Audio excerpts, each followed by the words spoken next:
Hello friends, जय जिनेंद्र। Welcome back to my channel. आज मैं आपके साथ शेयर करने जा रही हूँ ब्रेड पिज़्ज़ा की रेसिपी। आप देख सकते हैं कितना टेम्पटिंग बना है, चीज़ कितना अच्छे से मेल्ट हुआ है, नीचे से एकदम क्रिस्पी है, बहुत ज़्यादा टेस्टी बना है और थोड़ा सा अलग प्रोसेस में बना रही हूँ। तो आप ये रेसिपी ज़रूर देखना। रेसिपी अच्छी लगे तो प्लीज़ इसको लाइक करना, इसको ज़्यादा से ज़्यादा अपनी सोशल मीडिया लिंक्स पे शेयर करना और प्लीज़ मेरे चैनल को सब्सक्राइब करना। सब्सक्राइब करने के लिए जो नीचे रेड सब्सक्राइब बटन है उस पर क्लिक करना, उसके पास एक छोटी सी घंटी आती है उस पर भी, ताकि जब भी मैं वीडियो डालूँ आपको नोटिफिकेशन मिल सके। पहले हम पिज़्ज़ा का सॉस बनाएंगे, तो इसके लिए मैं एक कटोरी में 2 बड़े चम्मच टमाटो सॉस ले रही हूँ और साथ ही में हम इसमें डालेंगे 1 चम्मच पिज़्ज़ा का सीजनिंग, थोड़ा सा ब्लैक पेपर पाउडर 1/4 चम्मच से भी कम, और इसको अच्छे से मिक्स कर देंगे। तो ये हमारा इंस्टेंट पिज़्ज़ा सॉस एकदम रेडी हो गया है। अगर आपके पास ये नहीं बना सकते और सिजवन चटनी है तो आप सिजवन चटनी को भी काम में ले सकते हैं as a pizza sauce. Pizza का टॉपिंग रेडी कर लेते हैं। इसके लिए मैं एक पैन में 1 चम्मच बटर डालूंगी। आप चाहे तो टॉपिंग कच्चा भी ले सकते हैं, प्याज टमाटर ऐसे पर ऐसे फ्राई करके बनाएंगे ना तो उसका टेस्ट बहुत ज़्यादा बढ़ जाता है। बटर को बिल्कुल अच्छे से मेल्ट होने देंगे। अब हम इसमें डाल रहे हैं एक बारीक कटा प्याज। जो भी चीज़ें डालें वो सब सेम साइज़ेस की कट करें। प्याज को हल्का सा रोस्ट कर लेंगे, जस्ट 30 to 40 सेकेंड, उससे ज़्यादा नहीं करना है। अब हम इसमें डाल रहे हैं एक बारीक कटा कैप्सिकम।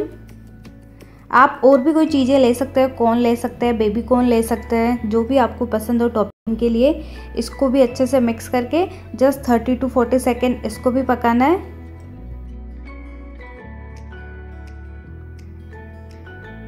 शिमला मिर्च भी हल्का सा पक चुका है। अभी एक बारीक कटा हुआ टमाटर, इसको जस्ट मिक्स करना है, इसको नहीं पकाना है।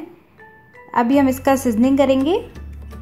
तो सबसे पहले हम इसमें डाल रहे हैं इटालियन सीजनिंग 1 चम्मच, ब्लैक पेपर पाउडर 1/4 चम्मच और थोड़ा सा नमक, स्वाद के अनुसार नमक। इसको अच्छे से मिक्स कर लेंगे। तो ये हमारा ब्रेड पिज़्ज़ा का टॉपिंग रेडी हो गया है। गैस का फ्लेम बंद कर देंगे। पिज़्ज़ा बनाने के लिए मैंने 2 ब्रेड लिया है। इसके एक तरफ हम अच्छे से बटर स्प्रेड कर देंगे,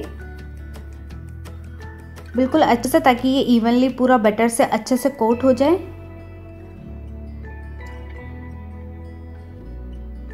आप देख सकते हैं मैंने बटर स्प्रेड कर दिया है। अभी जिस तरफ से हमने बटर लगाया है उस तरफ से हम इसको रोस्ट कर लेंगे। तवा गरम होने रखा है, तवा गरम हो चुका है। अभी जिस तरफ हमने बटर लगाया है उस तरफ हम इसको तवे पे रखेंगे दोनों ब्रेड को और जस्ट 1 मिनट के लिए इसको रोस्ट कर लेंगे। 1 मिनट हो चुका है, चेक कर लेते हैं। हमें ज़्यादा नहीं पकाना है, बस इतना सा। आप देख सकते हैं बिल्कुल ऐसा ही कलर चाहिए। तो चलिए गैस का फ्लेम बंद कर देते हैं और इनको एक प्लेट में निकाल लेते हैं। तो अभी हम पिज़्ज़ा बनाना शुरू करते हैं। सबसे पहले जिस तरफ से हमने ब्रेड सेकी है उस तरफ हम पिज़्ज़ा सॉस लगाएंगे। आप अपनी पसंद के अकॉर्डिंग कितना भी लगा सकते हो। इसको अच्छे से कवर कर लेंगे। अभी जो टॉपिंग हमने रेडी की है वो हम इस पे लगा देंगे।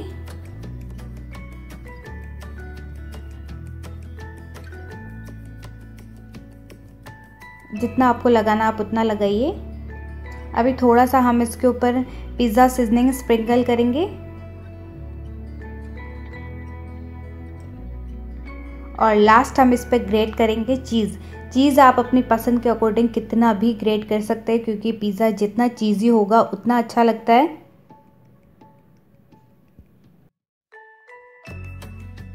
फ्रेंड्स, आप देख सकते हैं मैंने चीज़ को अच्छे से ग्रेट कर दिया। तवा गरम हो चुका है। सबसे पहले हम इस पर 1 चम्मच बटर डालेंगे और बटर को अच्छे से मेल्ट होने देंगे।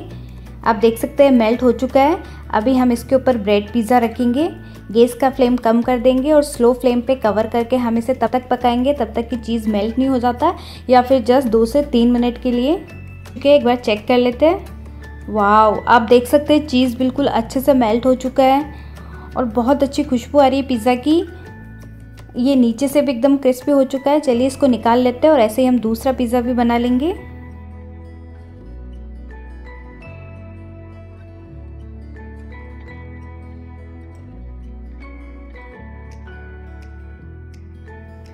फ्रेंड्स, आप देख सकते हैं ब्रेड पिज़्ज़ा बनके रेडी है। दूसरा पिज़्ज़ा मैंने बनने के लिए रख दिया है। चीज़ कितना अच्छे से मेल्ट हुआ है, बहुत ही ज़्यादा अच्छा बना है, बहुत टेम्पटिंग है। आप चाहे तो इसके ऊपर वापस से पिज़्ज़ा सीजनिंग स्प्रिंकल कर सकते हैं बहुत ज़्यादा अमेजिंग लगता है। चलिए अभी हम इसको कट करते हैं। आप देख सकते हैं चीज़ कितना अच्छे से मेल्ट हुआ है। तो फ्रेंड्स ये हमारा ब्रेड पिज़्ज़ा बनके रेडी है। बहुत ही टेस्टी बना है, बहुत अच्छा बना है, नीचे से भी एकदम क्रिस्पी बना है। फ्रेंड्स आप देख सकते हैं दोनों ब्रेड पिज़्ज़ा बनके रेडी है। कितने अच्छे बने हैं दोनों, चीज़ कितना अच्छे से मेल्ट हुआ है, बहुत ही टेस्टी बना है और थोड़ा सा डिफरेंट प्रोसेस में मैंने बनाया। अगर आपको ये मेरा एफर्ट अच्छा लग रहा है तो प्लीज़ इसको लाइक करना, इसको शेयर करना और प्लीज़ मेरे चैनल को सब्सक्राइब करना। मिलते हैं अगली रेसिपी में।